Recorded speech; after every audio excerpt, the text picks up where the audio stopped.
Walter Bouvet, bonjour. Vous sortez du débat sur crise ou changement de monde que vous avez animé. Ça s'est bien passé?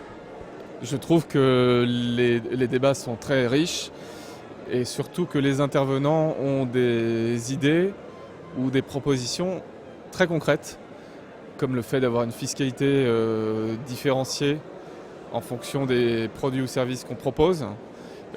Est-ce que ces produits ou services font du bien socialement, écologiquement? Et si oui, pourquoi pas avoir une TVA plus favorable, comme il existe aujourd'hui des taux de TVA différenciés en fonction du niveau estimé par l'État de services rendus à la société. Voilà, pourquoi pas adapter cette vision à un prisme un peu plus social et environnemental. La notion de changer d'échelle est là, c'est-à-dire bon, il se passe des choses à un niveau micro, très bien, mais est-ce que ça reste pas encore anecdotique et comment on s'appuie là-dessus pour en faire quelque chose de plus grand et qui fait vraiment bouger les lignes au niveau de la société?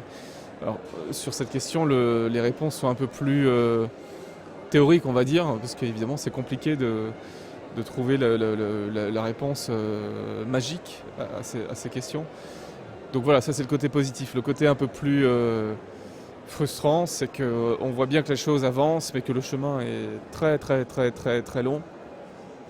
Et qu'au-delà du cercle dans lequel on se trouve là aujourd'hui à discuter, et où on trouve des gens qui sont pleins de bonne volonté, de bonnes idées, qui ont déjà fait un chemin personnel considérable, bien au-delà de ce cercle, il y a la société, la vraie vie.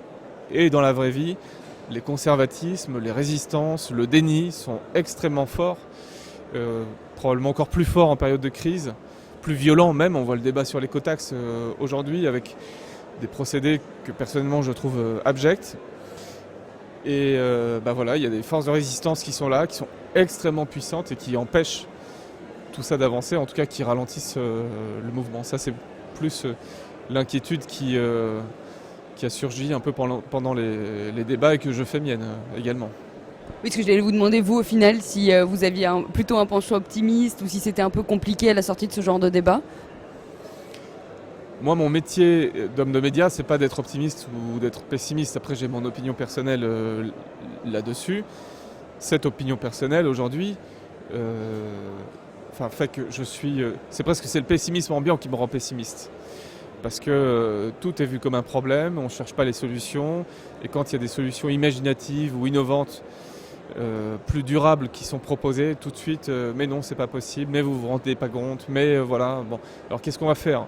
On va vendre des poulets à 1 euro et on pense qu'on va changer le monde comme ça? Non, ça marche pas, on est au bout du modèle. Donc de toute façon, il faut en changer.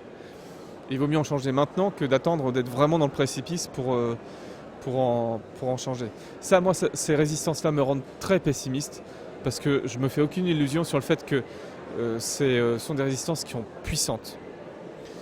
Et puis il y a quand même ce facteur d'optimisme, c'est qu'il y a une réalité, même si le cercle ici des gens qui bougent est trop petit, il existe, c'est un fait. C'est des gens qui créent des emplois, qui développent des idées, des procédés, du business, et qui à leur petite échelle montrent que ça marche. La question c'est plus comment on change d'échelle. Mais cette énergie-là, moi j'ai envie de la retenir, parce que c'est sur cette énergie qu'on construit quelque chose demain. On ne construit pas sur l'énergie du désespoir. Merci beaucoup, Walter. Merci.